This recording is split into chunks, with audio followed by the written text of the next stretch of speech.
Hello दोस्तों, स्वागत है आप सभी का मेरे YouTube चैनल पे। तो लेकर आ गई हूँ मैं एक नया unit that is classical mechanics. तो ये है लेक्चर नंबर 1 क्लासिकल मैकेनिक्स का। तो चलिए शुरू करते हैं। तो क्लासिकल मैकेनिक्स में बहुत सारे टॉपिक्स गिवन है।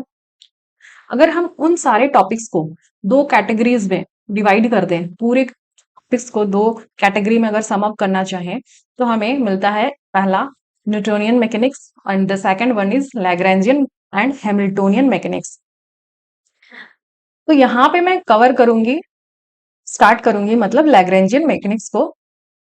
न्यूटोनियन मैकेनिक्स अभी के लिए मैं छोड़ रही हूँ, क्योंकि ये मतलब इसमें भी बहुत सारी चीजें पढ़नी है, बट ये ज्यादा मार्क्स नहीं दिलाएंगे आपको। मतलब इससे क्वेश्चंस जो है एक या दो ही आ सकते हैं। लेकिन लैग्रेंजियन अगर पढ़ना एक बार शुरू कर दिया, तो इसके बाद वाले टॉपिक्स इसी पे बेस्ड होते जाएंगे। और यहाँ से कम 6 to 7 to 8 क्वेश्चंस तो देखने को मिलेंगे ही मिलेंगे। तो ज्यादा मार्क्स हमें कौन दिला रहा है? लैग्रेंजियन वाला पार्ट। तो इसलिए मैं पहले इसको स्टार्ट कर रही हूँ। और ऐसा कुछ नहीं है कि न्यूटोनियन नहीं पढ़ा तो लैग्रेंजियन नहीं समझ में आएगा। ये डिफरेंट है और ये भी डिफरेंट है। मतलब दोनों का तरीका डिफरेंट है। तो मैं यहाँ पे लैग्रेंजियन स्टार्ट कर रही हूँ। तो चलिए स्टार्ट करते हैं। सबसे पहले तो क्लासिकल मैकेनिक्स थोड़ा सा समझ लेते हैं कि क्या पढ़ते हैं इसमें। तो क्लासिकल मैकेनिक्स फिजिक्स का वो फील्ड है या फिर ब्रांच है कह लो, जहां हम किसी भी बॉडी या पार्टिकल या सिस्टम के डायनेमिक्स के साथ डील करते हैं, उसको स्टडी करते हैं। पार्टिकल रेस्ट में है, मोशन में है, क्या पोजीशन है, इन सारी चीजों के बारे में हम स्टडी करते हैं क्लासिकल मैकेनिक्स में। और क्लासिकल में क्या करते हैं?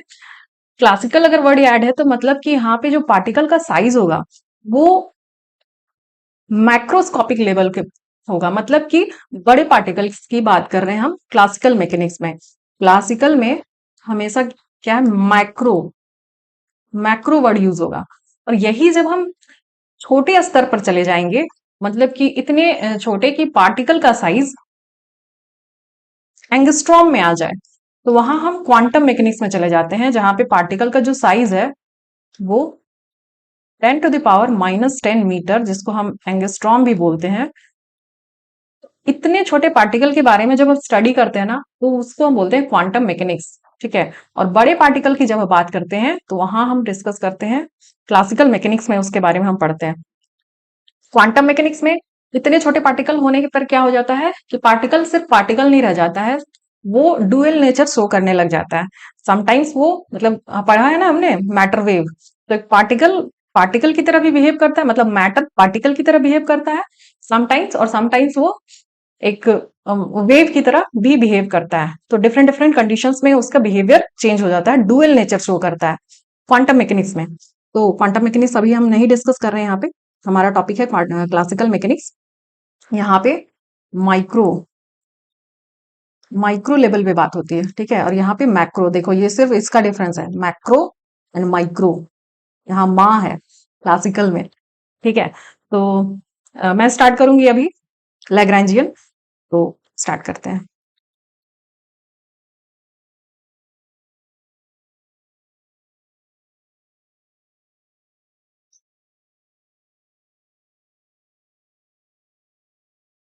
लैग्रैंजियन फॉर्मूलेशन क्या है? ये लैग्रैंजियन, तो लैग्रैंजियन फॉर्मूलेशन एक ऐसा फॉर्मूलेशन है जिसमें हम डील करते हैं किसी भी सिस्टम के डायनेमिक्स को या उसके मोशंस को डील करते हैं हम लैग्रैंजियन फॉर्मूलेशन में।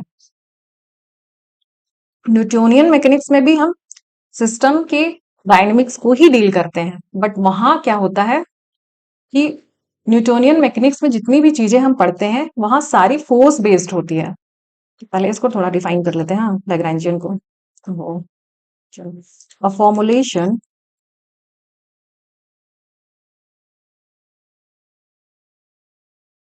to deal with the motion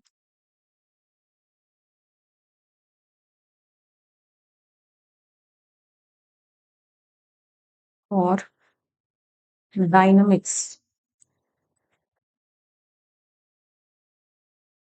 of a body या फिर और पार्टिकल।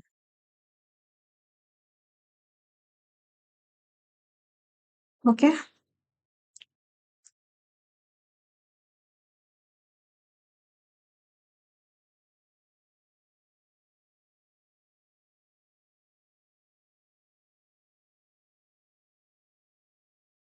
तो ये फॉर्मुलेशन है जिसमें हम पार्टिकल के डायनामिक्स को डील करते हैं। ठीक है, ये एक एनर्जी बेस्ड फॉर्मुलेशन है। क्या है ये? एनर्जी बेस्ड फॉर्मुलेशन है। और जो न्यूटोनियन मैकेनिक्स था वो एक फोर्स बेस्ड फॉर्मुलेशन है। मतलब वहां जितनी भी चीजें हम कैलकुलेट करेंगे, पढ़ेंगे, डिस्कस करेंगे, सब में फोर्स का यूज होगा। जैसे कोई ऑब्जेक्ट है किसी टेबल पे रखा है, तो इस पे कौन कौन से फोर्स कौन कौन से डायरेक्शंस में लग रहे हैं, फ्रिक्शनल फोर्स लग रहा है या जैसे कांटेक्ट फोर्स लग रहा है, रिएक्शन फोर्स लग रहा है, इन सब का डिस्कशन करने के बाद हम सारी चीजों का कैलकुलेट करते हैं। यहाँ पे ज्योमेट्री इंक्लूड होती है कि कौन सा डायरेक्शन में कौन सा फोर्स लग रहा है, इधर लग रहा है तो फिर इसको रिजॉल्व करके एक्स वाई में इसको बांटो। तो ये सारे काम करने पड़ते हैं हमें न्यूटोनियन मैकेनिक्स में। बट लैग्रैन्जियन मैकेनिक्स में ये सारे काम हमें नहीं करने हैं। यहाँ पे हम सारी बातें जो करेंगे वो एनर्जी बेस्ड होंगी। यहाँ पे कुछ भी फोर्स बेस्ड नहीं होगा। तो चलो लिख देती हूँ, न्यूटोनियन मैकेनिक्स जो है वो क्या है? फोर्स बेस्ड है, फोर्स बेस्ड। और लैग्रैन्जियन हमारा एनर्जी बेस्ड है। अब सवाल आता है क्या लैग्रैन्जियन वाला ज्यादा अच्छा तरीका है या सुपीरियर है, न्यूटोनियन से बेटर है? तो ऐसा नहीं है। दोनों के अपने अपने इंपॉर्टेंस है, दोनों का अपना अपना महत्व है। न्यूटोनियन मैकेनिक्स में जब फोर्स बेस्ड चीजें हम सॉल्व कर रहे थे, ज्योमेट्री इंक्लूड हो रही थी, तो कहीं पे बाद में ऐसी दिक्कतें आने लगी कि सारे फोर्सेस ज्योमेट्री को इंक्लूड कर करके सॉल्व करना पॉसिबल नहीं हो पाने लगा। तब जाके लैग्रेंजियन फॉर्मुलेशन का इस्तेमाल किया गया है, मतलब उसको इंट्रोड्यूस किया गया। तो न्यूटोनियन मैकेनिक्स का भी अपना एक इम्पोर्टेंस है। जैसे कहते हैं ना कि पेड़ काटना हो तो कुल्हाड़ी चाहिए, ब्लेड से पेड़ नहीं काटा जा सकता। लेकिन उसी कुल्हाड़ी से अगर पेपर काटना हो, कागज काटना हो, तो सीजर चाहिए, ब्लेड चाहिए। ब्लेड से पेड़ को नहीं काट सकते। तो दोनों का एक अपना अपना इंपॉर्टेंस है। जैसे हमारी लाइफ में भी हम सबके लाइफ में इंपॉर्टेंट नहीं होते हैं और कुछ के लाइफ में बहुत इंपॉर्टेंट होते हैं। तो जिनके लाइफ में इंपॉर्टेंट नहीं है उनको गोली मारो और आगे बढ़ो। ठीक है, तो लैग्रैन्जियन सुपीरियर नहीं है। Lagrangian is not superior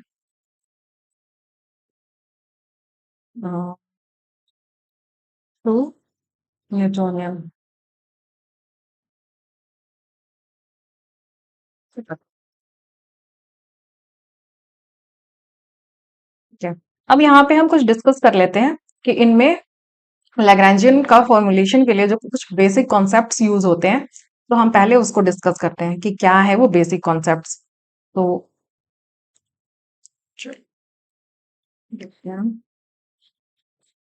basic concepts used. पहला आ गया हमारा, बात करेंगे हम डिग्री ऑफ फ्रीडम की। डिग्री ऑफ फ्रीडम, इसको डी ओ एफ, इसमें क्या पढ़ेंगे हम कि डिग्री ऑफ फ्रीडम क्या है। देखो, नाम में है फ्रीडम, मतलब आजादी। मतलब कोई भी पार्टिकल कितना फ्री है मूव करने के लिए, उसी को जब हम कैलकुलेट करते हैं, उसी को बोल रहे हैं हम। मतलब नंबर्स में जब कैलकुलेट कर रहे हैं उसको बोलते हैं डिग्री ऑफ फ्रीडम। टूटी फूटी भाषा में तो ये हो गया। एक्चुअली में डिग्री ऑफ फ्रीडम क्या है कि the minimum number of independent coordinates और variables to describe the dynamics of a system. मतलब किसी भी सिस्टम के डायनेमिक्स को डिस्क्राइब करने के लिए जितने इंडिपेंडेंट वेरिएबल्स की रिक्वायरमेंट पड़ती है हमें, जितने भी इंडिपेंडेंट कोऑर्डिनेट्स की जरूरत पड़ती है उस सिस्टम के डायनेमिक्स को डिस्क्राइब करने के लिए, वही कहलाता है हमारा degree of freedom of the system. तो हम इसको लिख सकते हैं दी minimum number of independent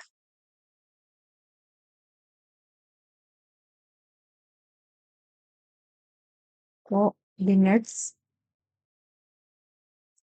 or variables required to describe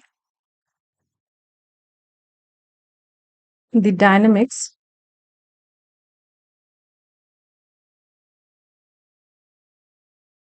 of the system। ठीक है, एग्जाम्पल से समझते हैं इसको कि कोई पार्टिकल है या बॉडी है, वो किसी लाइन में मूव कर रहा है, ठीक है, या फिर मान लो कि एक्स एक्सिस में मूव कर रहा है,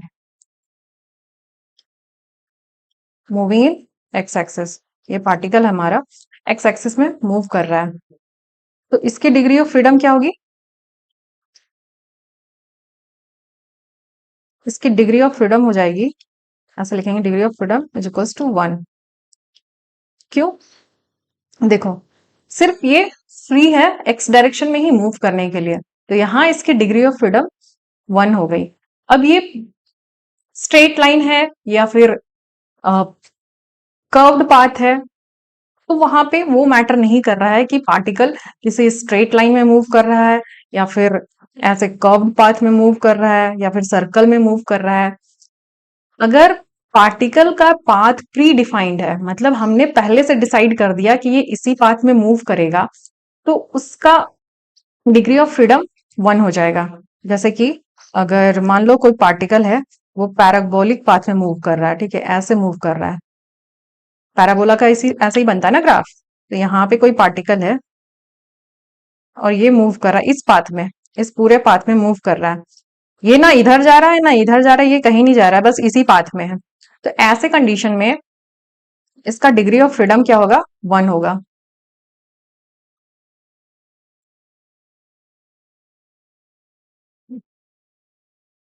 और मान लो कि पार्टिकल सर्कल में मूव कर रहा है, मतलब कोई सर्कल है जिसका रेडियस है r, और पार्टिकल यहाँ पे सर्कल में सर्कल मूव कर रहा है, तो इसका डिग्री ऑफ फ्रीडम क्या होगा?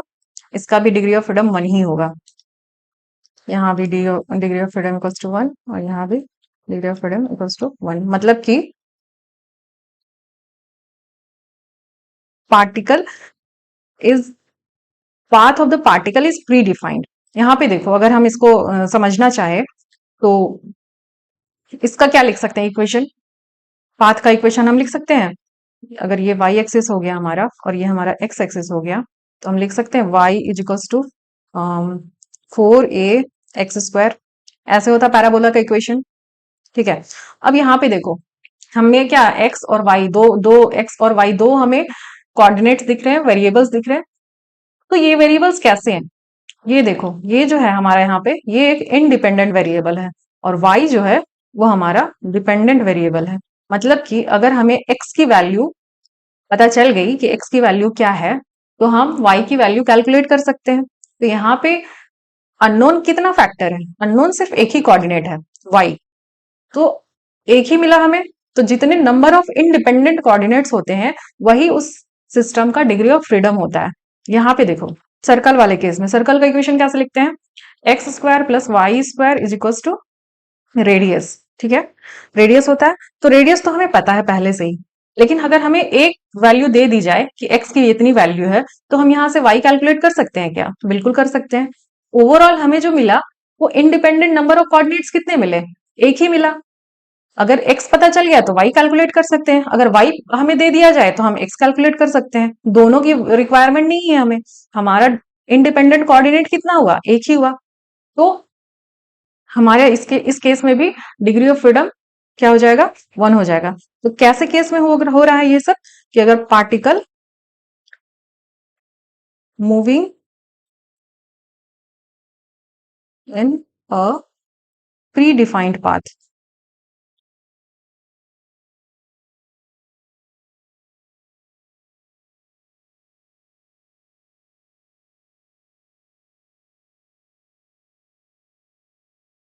नाउ अगर पार्टिकल हमारा किसी सरफेस पे मूव कर रहा है,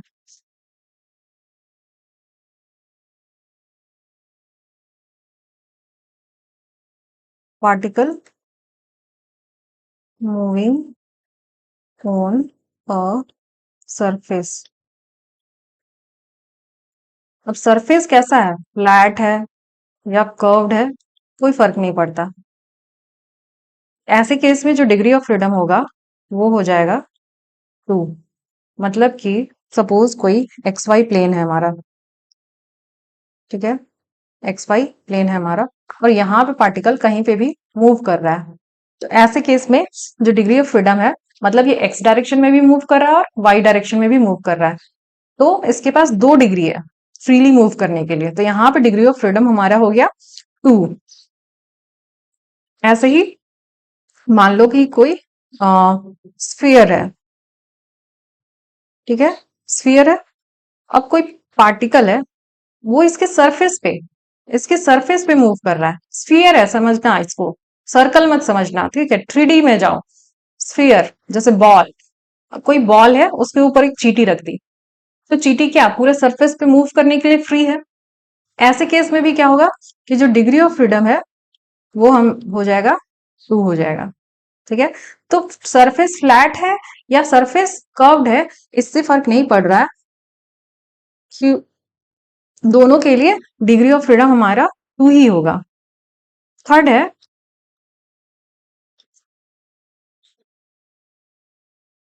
particle moving on 3D space.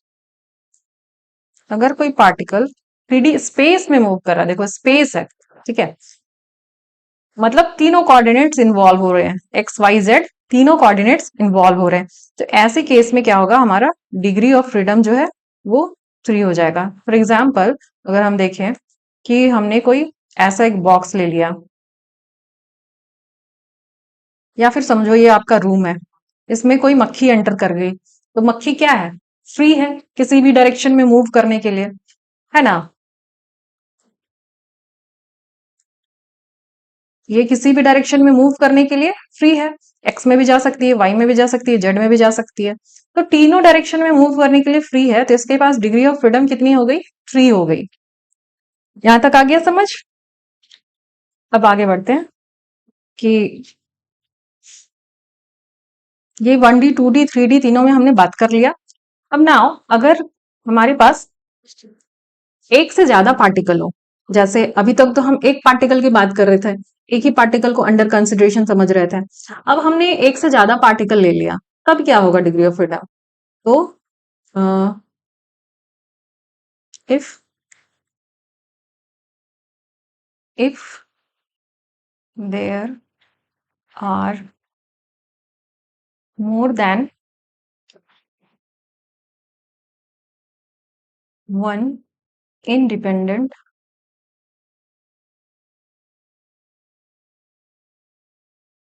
particles, then अभी तक हम कंसिडर कर रहे थे कि हम एक ही पार्टिकल को लेके सारा डिस्कशन कर रहे थे, अब हम एक सिस्टम की बात करेंगे जिसमें एक से ज्यादा पार्टिकल हो, तब डिग्री ऑफ फ्रीडम क्या होगा। तो ऐसे केस में डिग्री ऑफ फ्रीडम जो होता है वो हो जाता है सम ऑफ इंडिविजुअल पार्टिकल्स, मतलब कि अगर हमने 2 पार्टिकल लिया ए और बी,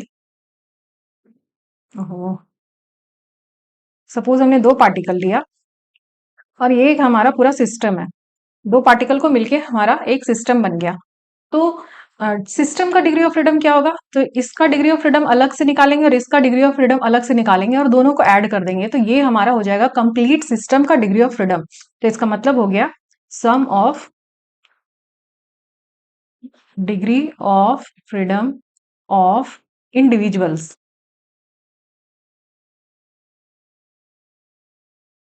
ओके। ऐसे ही अगर ए अभी दो दो डिस्कस किया, ठीक है, एक से ज्यादा हो तो डिग्री ऑफ फ्रीडम उनका सम हो जाएगा। लेकिन यहाँ पे कंडीशन क्या हमने लगाई कि ये सारे पार्टिकल्स जो है वो इंडिपेंडेंट है, मतलब ए वाले को बी से कोई मतलब नहीं है, बी वाले को ए से भी कोई मतलब नहीं है। लेकिन अब हम डिस्कस करेंगे उसमें क्या है कि जो पार्टिकल्स है वो इंडिपेंडेंट नहीं होंगे एक दूसरे से। मतलब if there are more than one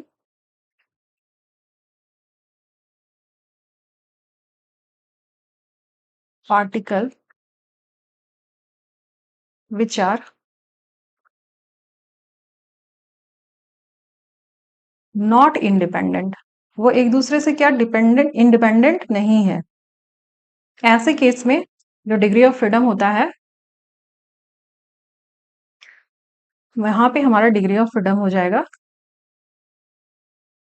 individuals का तो निकालेंगे ही हम, ठीक है, यहां भी हमारा sum of degree of freedom of individuals, उसमें माइनस हो जाएगा हमारा नंबर ऑफ कंस्ट्रेंट्स, ठीक है, ये हो जाएगा हमारा डिग्री ऑफ फ्रीडम किसका, सिस्टम का, जहां पे पार्टिकल एक से ज्यादा हो। मतलब कि यहाँ पे क्या है कि हमने कोई दो पार्टिकल्स लिए, अब पहले केस में ये दोनों एक दूसरे से फ्री थे, लेकिन अब हमने क्या किया, इन दोनों को आपस में जोड़ दिया या फिर बांध दिया। ऐसे केस में क्या हो गया, इनके बीच का जो डिस्टेंस है वो फिक्स हो गया। तो हमने यहाँ पे एक सिचुएशन ऐड कर दिया। ये ऐसे कंडीशन में जो डिग्री ऑफ फ्रीडम होता है वो होता है sum of degree of freedom of individuals, मतलब ए का डिग्री ऑफ फ्रीडम अलग से, फिर बी का भी डिग्री ऑफ फ्रीडम अलग से, टोटल निकालेंगे, उसमें फिर माइनस करेंगे हम क्या, सम नंबर ऑफ कंस्ट्रेंट्स। मतलब यहाँ कंस्ट्रेंट्स क्या है, कंस्ट्रेंट का मतलब होता है बाधा, रुकावट, ठीक है, कि कोई पार्टिकल मूव कर रहा था या कोई ऑब्जेक्ट था वो मूव कर रहा था, हमने उस पे अब कौन कौन सी बाधाएं लगा दी, उसी को बोलते हैं हम कंस्ट्रेंट। कंस्ट्रेंट यहाँ पे और कुछ नहीं है, कंस्ट्रेंट जो है वो एक ज्योमेट्रिकल कंडीशन है, ठीक है, तो कंस्ट्रेंट को क्या बोलेंगे हम, क्या है ये, ज्योमेट्रिकल कंडीशन है। इसको और थोड़ा सा समझते हैं,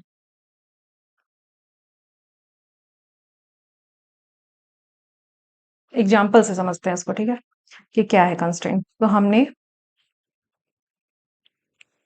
देखो दो पार्टिकल्स ले लिए, ठीक है, एक ये लिया और ये, इसका नाम है, ये हमारा ए है और ये हमारा बी है। अब इन दोनों को हमने आपस में जोड़ दिया, इनके बीच का एक रॉड ले लिया और दोनों के एंड्स में हमने दो पार्टिकल लगा दिए, एक एक ए लगाया और एक बी लगाया, तो इनके बीच का जो डिस्टेंस है वो डी है, ठीक है, और ये स्पेस में मूव कर रहे हैं, ठीक है, ये 3D स्पेस में मूव कर रहे हैं। तो हम ऐसा कुछ लिख सकते हैं क्या कि डी का वैल्यू कैसे निकाल सकते हैं हम, डी इज इक्वल्स टू हमारा होगा रूट अंडर, जैसे दो पॉइंट है, अगर हमने दो पॉइंट लिया, इनके बीच का हम डिस्टेंस निकालते हैं, तो ये हमारा x1 हो गया और ये हमारा x2 हो गया, तो इनके बीच का डिस्टेंस हम कैसे निकालते हैं, d is equals to x2 minus x1 लिखते हैं। ऐसे ही जब 2D में हम बात करें तो ऐसे कंडीशन में क्या लिखते हैं, d is equals to x2 minus x1 का square plus y2 minus y1 का स्क्वायर, और ये कंप्लीट पूरा अंडर रूट जाता है। तो ऐसे ही ये 3D स्पेस में मूव कर रहा है, ऐसे कंडीशन में डिस्टेंस क्या लिखते हैं हम, x2 माइनस x1 का square plus y2 minus y1 का square plus z2 minus z1 का स्क्वायर, और ये पूरा हमारा चला जाएगा रूट में। तो d की वैल्यू हम ऐसे कैलकुलेट कर सकते हैं, मतलब कि डिस्टेंस, डिस्टेंस तो हमारा फिक्स्ड है, तो यहाँ पे क्या है, डिस्टेंस हमारा एक नोन क्वांटिटी है, ठीक है। और यहाँ पे देखो कितने कोऑर्डिनेट्स इंक्लूड हुए हैं, कितने नंबर ऑफ वेरिएबल्स यहाँ पे इंक्लूड हुए हैं। देखो 1 2 3 4 5 6, 6 वेरिएबल्स हैं हमारे। अब हमारे पास नंबर ऑफ कोऑर्डिनेट्स तो 6 है, यहाँ पे नंबर ऑफ कोऑर्डिनेट्स है वो 6 है, लेकिन इनमें से 5 ही है जो इनडिपेंडेंट है, क्योंकि देखो अगर हम 6 में से 5 कोऑर्डिनेट्स आपको बता दें कि पांचों की वैल्यू ये है, तो क्या छठा हम कैलकुलेट कर सकते हैं? बिल्कुल कर सकते हैं। एक इक्वेशन में अगर जितने नंबर ऑफ कोऑर्डिनेट्स हैं, तो यहाँ पे 5 इंडिपेंडेंट कोऑर्डिनेट्स की वैल्यू अगर हमें दे दी जाए तो हम सिक्स्थ वाला तो कैलकुलेट कर सकते हैं ना, तो सिक्स्थ वाला क्या हो गया, डिपेंडेंट कोऑर्डिनेट हो गया। तो ऐसे में यहाँ पे नंबर ऑफ इंडिपेंडेंट कोऑर्डिनेट्स जो हुए वो हुए हमारे 5, और जितने नंबर ऑफ इंडिपेंडेंट कोऑर्डिनेट्स होते हैं वही होता है हमारा डिग्री ऑफ फ्रीडम। तो यहाँ पे डिग्री ऑफ फ्रीडम हुआ हमारा कितना, 5, ठीक है। इसको कैसे निकाला हमने, देखो पहले ए का, जो यहाँ पे ए है, इसका इंडिविजुअल डिग्री ऑफ फ्रीडम कितना होता, 3 होता, ठीक है। 3D स्पेस में मूव कर रहा है तो 3 होता। ऐसे ही बी का कितना होता, 3 होता। दोनों को हमने ऐड कर दिया, दोनों को हमने क्या किया, ऐड कर दिया। उसके बाद इसमें हमने माइनस कर दिया क्या, 1, मतलब कंस्ट्रेंट लगाया हमने क्या, कि इन दोनों की आपस का जो डिस्टेंस है वो हमेशा के लिए फिक्स्ड है।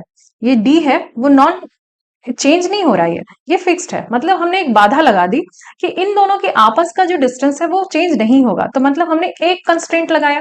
तो पहले इंडिविजुअल्स का डिग्री ऑफ फ्रीडम हो रहा था कितना, 6 हो रहा था, अब उसमें से एक माइनस कर दिया हमने, तो अब क्या बचा, इसका डिग्री ऑफ फ्रीडम 5 हो गया, ठीक है। तो ये तो हमने उससे एनालिसिस से कर लिया, और ये इक्वेशन से निकल रहा है, ठीक है। ये वाला हमारा इक्वेशन से निकल रहा है कि यहाँ 5 इंडिपेंडेंट कोऑर्डिनेट्स है, तो ऐसे केस में हमारा डिग्री ऑफ फ्रीडम भी 5 ही होगा। और ये हमारा उससे निकल रहा है एनालिसिस से, कि इसका 3 था, इसका 3 था, और फिर हमने एक कंस्ट्रेंट लगा दिया, तो 6 माइनस 1 5 हो गया। ऐसे ही अगर पार्टिकल्स 2 ना होके 3 हो, ठीक है। अब हम एग्जांपल लेंगे कि इफ देयर आर 3 पार्टिकल्स,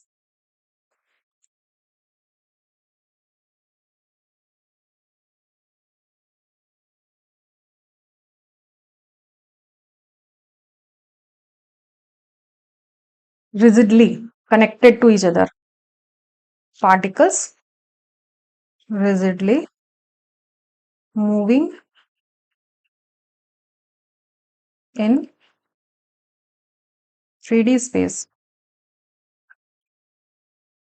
देखो यहाँ पे हमने 3 पार्टिकल लिए, ठीक है।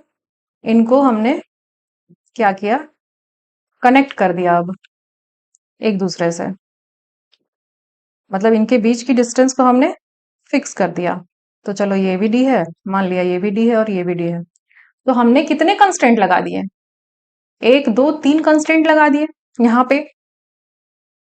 तो अगर हम इसका डिग्री ऑफ फ्रीडम निकालना चाहे तो क्या होगा, पहले तो इंडिविजुअल्स का निकालेंगे, ये अगर ए था, ये अगर बी था, और ये अगर सी था, तो कितने पार्टिकल्स हैं, 3 पार्टिकल्स, तीनों का डिग्री ऑफ फ्रीडम कितना है, 3 है। अगर एक पार्टिकल का 3 है, तो 3 पार्टिकल्स का 3 इंटू 3 ही तो होगा, मतलब 3 प्लस 3 प्लस 3 9, तो 3 इंटू 3 लिख दिया मैंने। ये हो गया degree of freedom of individuals. अब माइनस हमने कंस्ट्रेंट लगा दिया, कितने कंस्ट्रेंट लगा दिया, 3 डिस्टेंसेस फिक्स कर दिए हमने, 1 2 3, तो हम उसको सब्सट्रैक्ट कर देंगे यहाँ पे। तो हमारा जो ओवरऑल निकलेगा कितना निकलेगा, 9 minus 3 that is also equal to 6। तो ये हमारा डिग्री ऑफ फ्रीडम है। कैसे सिस्टम का, ऐसा सिस्टम लिया हमने जिसमें नंबर ऑफ पार्टिकल्स 3 है, और वो रिजिडली कनेक्टेड है एक दूसरे से, उनके बीच का डिस्टेंस चेंज नहीं हो रहा है। तो यहां तक हमने देख लिया, 3 पार्टिकल तक का देख लिया। अब हम बात करेंगे degree of freedom of rigid bodies. तो नेक्स्ट है हमारा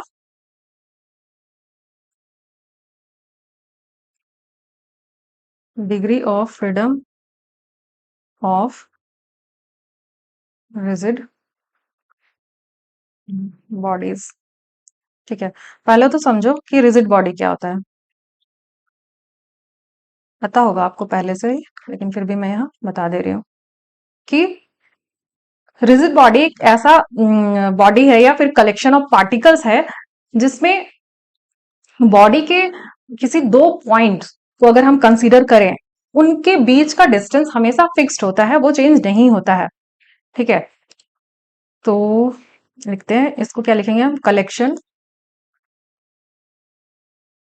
ऑफ पार्टिकल्स इन विच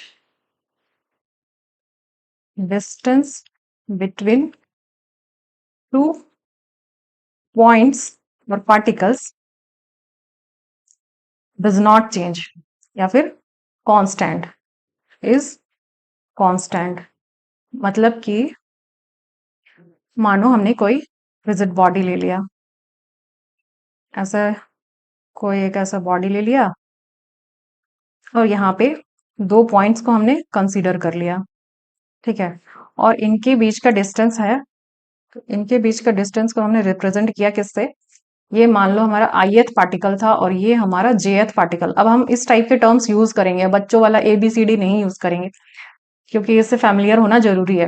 तो ये हमारा, अब इसमें तो नंबर ऑफ पार्टिकल्स तो बहुत होंगे ना, n नंबर ऑफ पार्टिकल्स होंगे, तो हमने दो पार्टिकल्स का नाम दे दिया, ith पार्टिकल और jth पार्टिकल। ठीक है, इनके बीच के डिस्टेंस को हम कैसे रिप्रेजेंट करते हैं, RIJ से। ऐसे रिप्रेजेंट करेंगे कि डिस्टेंस बिटवीन R, मतलब ith particle and jth particle is RIJ। तो रिजिड बॉडी उन्हीं उसी बॉडी को कहेंगे जब ये पार्टिकल्स का डिस्टेंस चेंज नहीं होगा, मतलब RIJ इज ऑलवेज क्या है, कांस्टेंट होगा ये।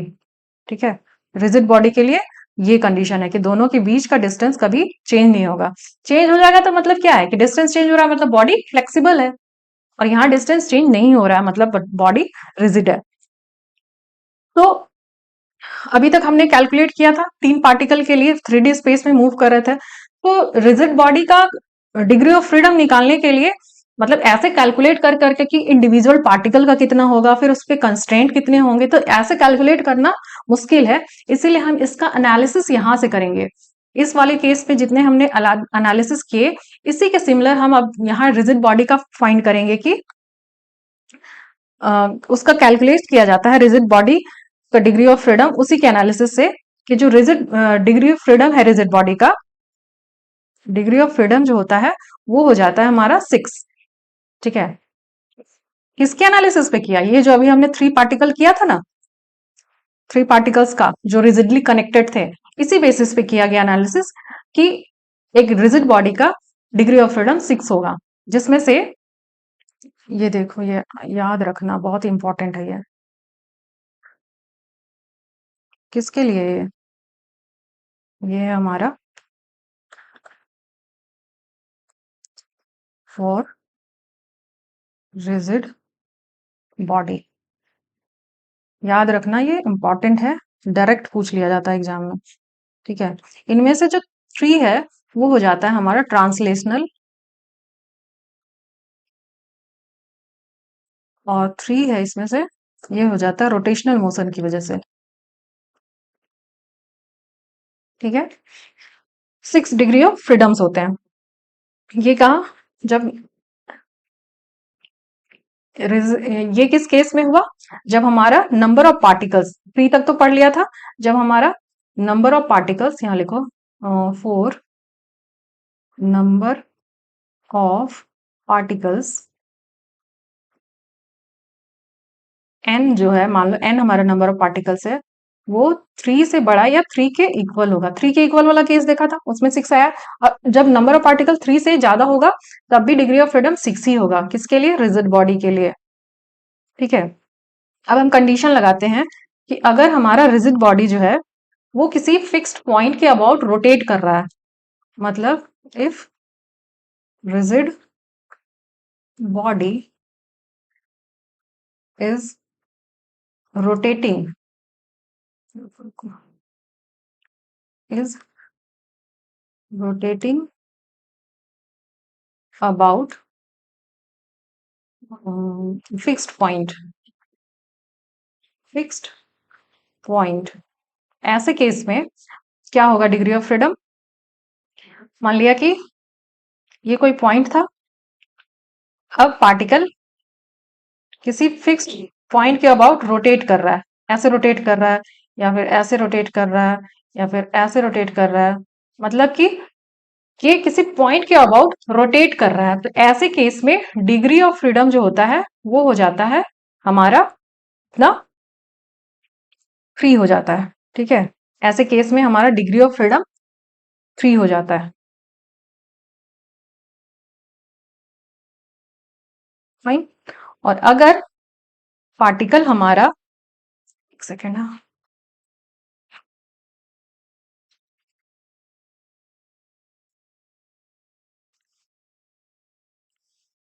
कुछ डाउट हो रहा है यहाँ पे।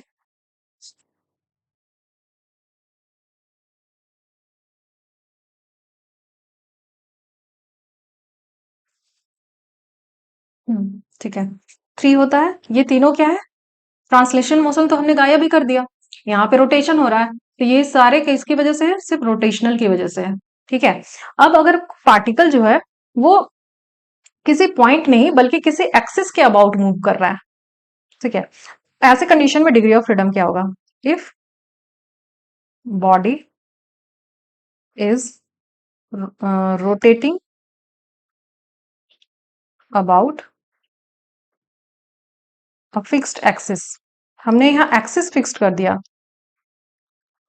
ऐसे केस में क्या होगा, degree of freedom equals to 1 हो जाएगा। मतलब कि ये हमने कोई एक्सिस लिया, ये वाई एक्सिस है, इसके अबाउट ऐसे ऐसे करके पार्टिकल रोटेट कर रहा है।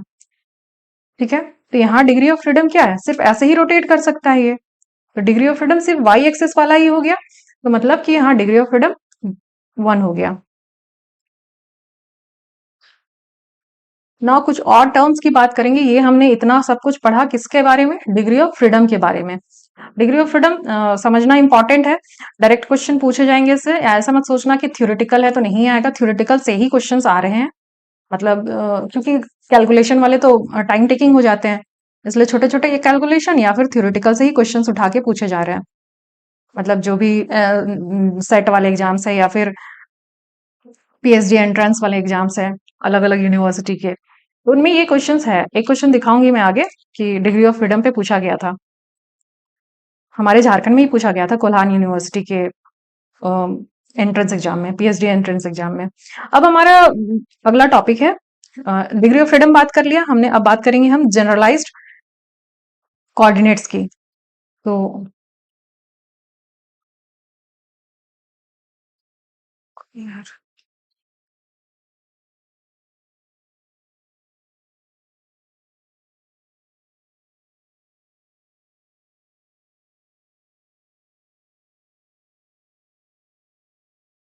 तो जनरलाइज्ड कोऑर्डिनेट्स होते हैं क्या, इसको रिप्रेजेंट करते हैं हम क्यू आई से।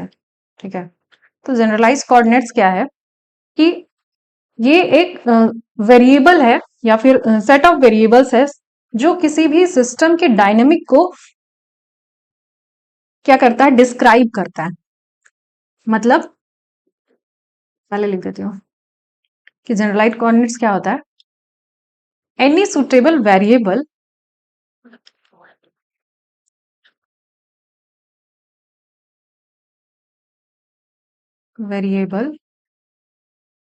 दैट describes dynamic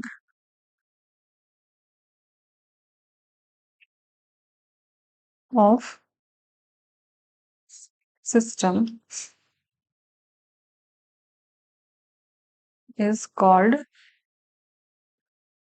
क्या, generalized coordinate।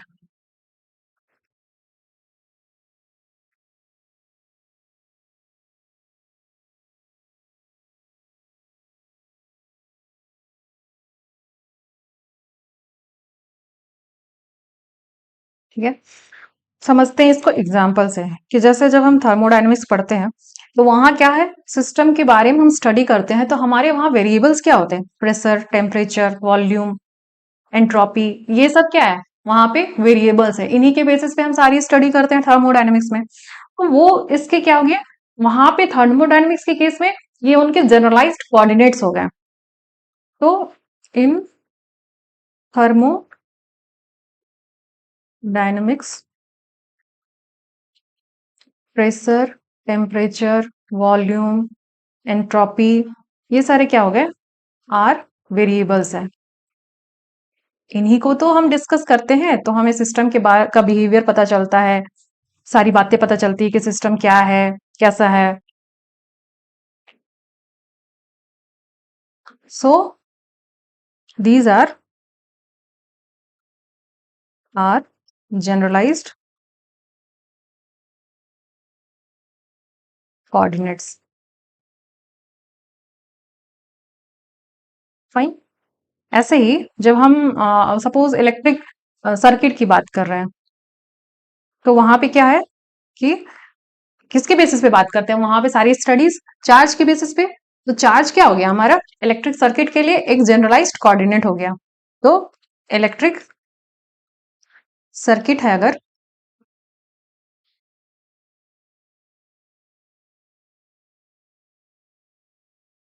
उसके केस में जनरलाइज्ड कोऑर्डिनेट क्या हो गया? चार्ज हमारा जनरलाइज्ड कोऑर्डिनेट हो गया। ठीक है। अब जो जितने जनरलाइज्ड कोऑर्डिनेट्स होते हैं, किसी सिस्टम को डिस्क्राइब करने के लिए हमने कितने जनरलाइज्ड कोऑर्डिनेट्स यूज किए, वही उस सिस्टम का डिग्री ऑफ फ्रीडम बताता है। मतलब कि नंबर ऑफ जनरलाइज्ड कोऑर्डिनेट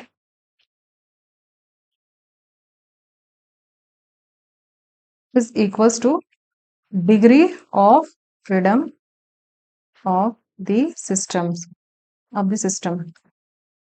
मतलब किसी सिस्टम का जितना डिग्री ऑफ फ्रीडम होगा उतने ही नंबर ऑफ जनरलाइज्ड कोऑर्डिनेट्स उसको उसमें यूज होंगे उस सिस्टम को डिस्क्राइब करने के लिए, उसके डायनामिक्स को डिस्क्राइब करने के लिए उतने ही जनरलाइज्ड कोऑर्डिनेट्स यूज होंगे। अब हम बात करेंगे अगले टर्म की, वो है हमारा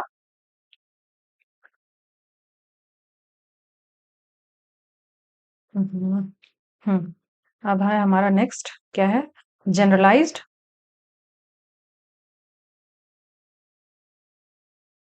वेलोसिटी। पहले हमने कोऑर्डिनेट की बात करी, अब हम बात करेंगे जनरलाइज्ड वेलोसिटी। देखो, चलो ये तो हाँ ठीक है। रुको, जनरलाइज्ड कोऑर्डिनेट की बात कर रहे थे, वहां हम क्या कर रहे थे? जनरलाइज्ड कोऑर्डिनेट को हम रिप्रेजेंट करते हैं किससे? क्यू आई से। तो ये हमारा क्या हो सकता है? डिस्टेंस हो सकता है। ठीक है। या तो ये लीनियर डिस्टेंस होगा, ये हमारा लीनियर डिस्टेंस हो सकता है। ठीक है। जब लीनियर डिस्टेंस होगा तो q i is equal to हमारा क्या हो जाएगा? एक्स हो जाएगा। ये हमारा एंगुलर डिस्टेंस भी हो सकता है। तो जब एंगुलर डिस्टेंस होगा हमारा तो क्यू आई हमारा ऐसे केस में क्या होगा? थीटा हो जाएगा। ठीक है। या फिर इसके अलावा भी कुछ और हो सकता है, ऐसा नहीं है कि सिर्फ यही दोनों हो सकता है, इनके अलावा भी कुछ और हो सकता है। समझ गए जनरलाइज कोऑर्डिनेट। अब हम बात करेंगे जनरलाइज वेलोसिटी की।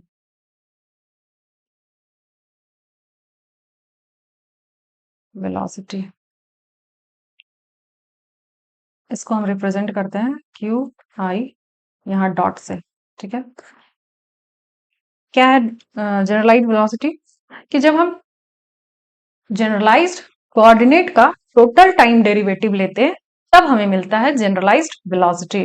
तो the total time derivative, total time derivative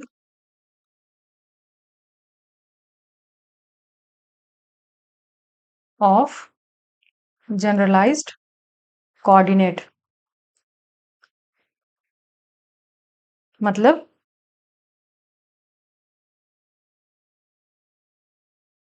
Q I dot is equals to D Q I divided by D T. ये क्या हो गया हमारा? Generalized velocity. इसको हम बोलेंगे generalized velocity, total time derivative D Q I upon D T. ठीक है। अब क्यू आई डॉट क्या क्या हो सकता है? तो अगर हमने generalised velocity, sorry generalised coordinate, अगर हमने डिस्टेंस लिया था, लीनियर लिया था, ठीक है, अगर हमने ये लीनियर डिस्टेंस लिया था मतलब एक्स लिया था, तो हमारा जो जनरलाइज्ड कोऑर्डिनेट होगा, जनरलाइज्ड वेलोसिटी होगी, वो लीनियर वेलोसिटी होगी। ये क्या हो जाएगी हमारी, एक्स डॉट हो जाएगा और ये हमारा हो जाएगा लीनियर वेलोसिटी।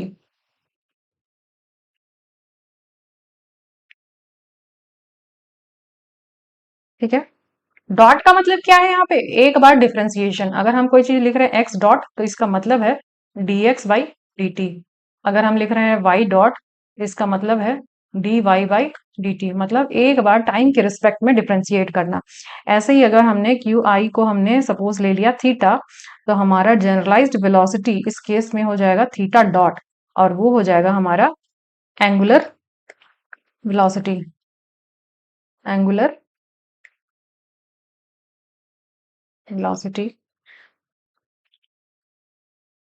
तो जनरलाइज्ड वेलोसिटी जो है वो या तो लीनियर भी हो सकता है, एंगुलर भी हो सकता है वेलोसिटी, या फिर कोई अदर क्वांटिटी भी हो सकता है। ठीक है, it may be, it may be a linear velocity या एंगुलर वेलोसिटी, या फिर और एनी अदर क्वांटिटी।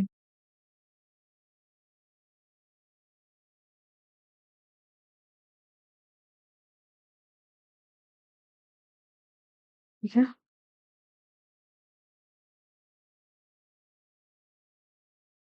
आगे बढ़ते हैं। ऐसे ही आ गया हमारा एक जनरलाइज्ड मोमेंटम, उसको भी डिस्कस कर लेते हैं हम।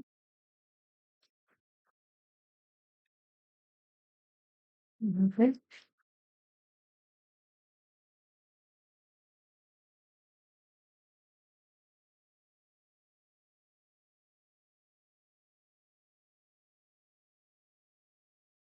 मोमेंटम क्या है भाई, जनरलाइज मोमेंटम, इसको रिप्रेजेंट करते हैं हम पी आई से।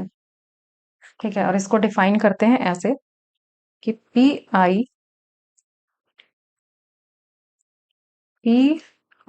इज इक्वल्स टू, नहीं सॉरी, इसको करने से पहले कुछ और करना पड़ेगा,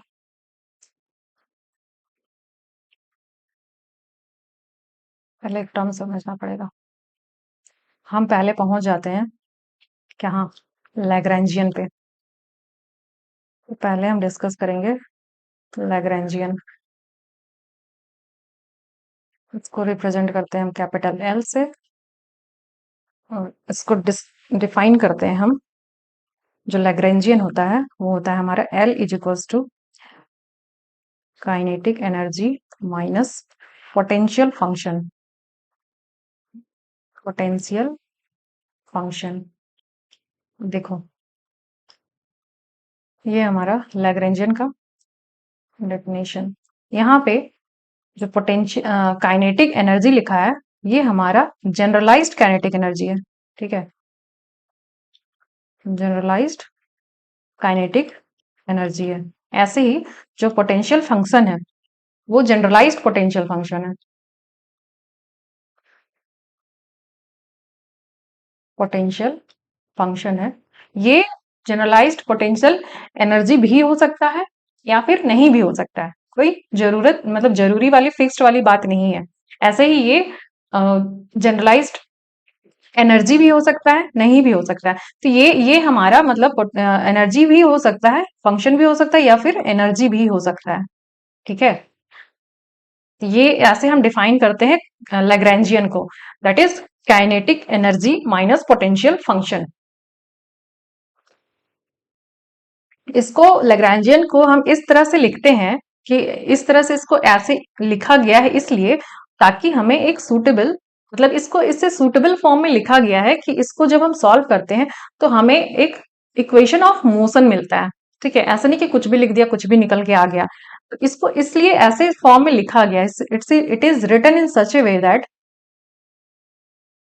written in such a way that we get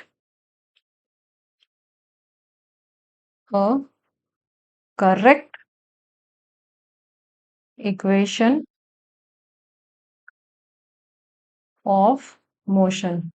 ठीक है, बात तो हमने मोशन की ही करनी है ना, डायनेमिक्स की ही बात करनी है। तो इसको इसलिए ऐसे लिखा गया है कि हमें एक इक्वेशन ऑफ मोशन मिल जाए।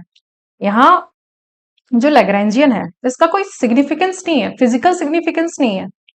यहाँ जो लैग्रैन्जियन है, मतलब Lagrangian does not have any physical significance.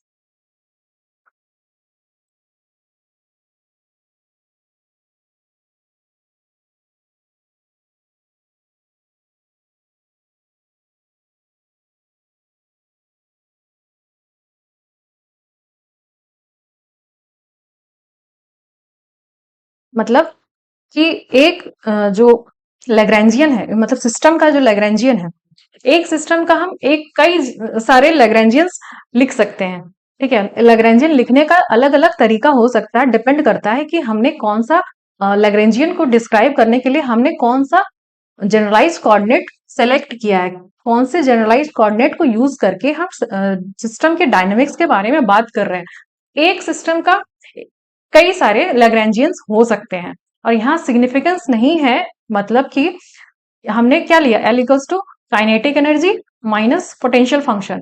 तो ये कोई चीज नहीं देती है ये, जैसे कि हमने कोई सी सिस्टम का एनर्जी निकालना है तो हम काइनेटिक एनर्जी और पोटेंशियल एनर्जी दोनों को जब ऐड कर देते हैं तो क्या मिलता है, हमें सिस्टम का कंप्लीट एनर्जी मिलता है, total energy of the system मिलता है। लेकिन काइनेटिक एनर्जी में हमने पोटेंशियल एनर्जी को माइनस कर दिया, तो इसका कोई मीनिंग नहीं है। ठीक है, यहाँ पे इसका कोई सिग्निफिकेंस नहीं है, इसलिए सिग्निफिकेंस है नहीं इसका। और एक सिस्टम का बहुत सारे लैग्रैन्जियंस हम डिफाइन कर सकते हैं डिपेंडिंग ऑन कि हमने कौन सा कोऑर्डिनेट लिया है, जनरलाइज कोऑर्डिनेट कौन सा चूज किया है हमने। तो एक सिंगल सिस्टम है, अगर सिंगल सिस्टम का मेनी लैग्रैन्जियंस हो सकते हैं। ठीक है,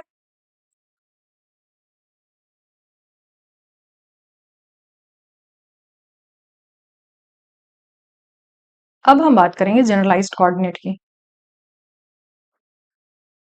कि हमारा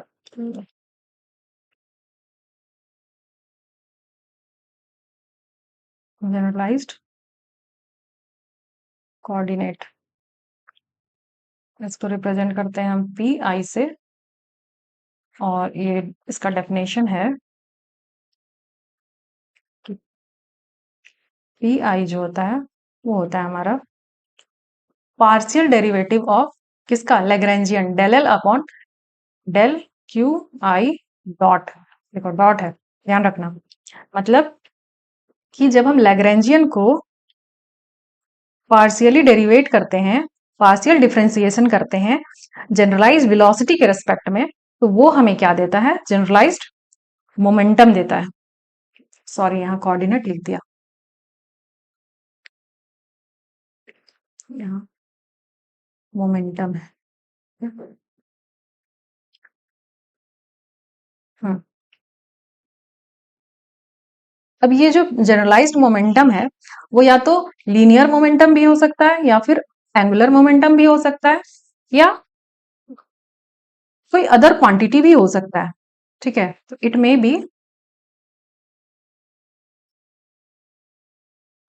बी लीनियर, जैसे वेलोसिटी वाला केस में था, एंगुलर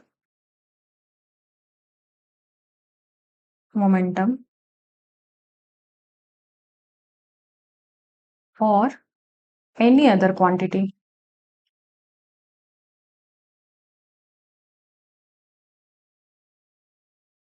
ठीक है, जैसे कि हमने, डिपेंड करता है हमने क्या चूज किया है। अगर हम वही फिर से क्यू आई, अगर हमारा डिस्टेंस है, लीनियर डिस्टेंस है, तो क्यू आई डॉट क्या हो जाएगा, हमारा एक्स डॉट हो जाएगा। ऐसे केस में हमारा पी जो होगा, पी आई होगा, वो हो जाएगा del L upon del x dot. ये हो जाएगा हमारा जनरलाइज्ड मोमेंटम, और ये क्या हो गया हमारा, लीनियर मोमेंटम, लीनियर मोमेंटम। ऐसे ही जब हम, अगर क्यू आई को हम थीटा लेंगे तो हमारा क्यू आई डॉट होगा, थीटा डॉट हो जाएगा, और हमारा जनरलाइज्ड मोमेंटम जो हो जाएगा वो हो जाएगा del L upon del theta dot, मतलब partial differentiation with respect to generalized velocity, angular velocity, और ये हमारा हो जाएगा एंगुलर मोमेंटम, एंगुलर मोमेंटम।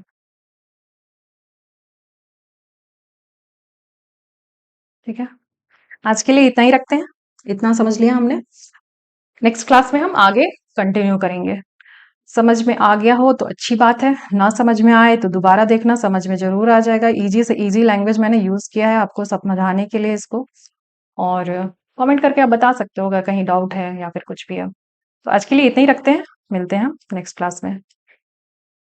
और ये थ्योरेटिकल पार्ट को आप मत सोचना कि इम्पोर्टेंट नहीं है, यही इम्पोर्टेंट है, बाकी आगे भी इम्पोर्टेंट है, बट यहाँ से क्वेश्चंस आते हैं। ठीक है, तो आज के लिए इतना ही, मिलते हैं नेक्स्ट क्लास में। Thank you.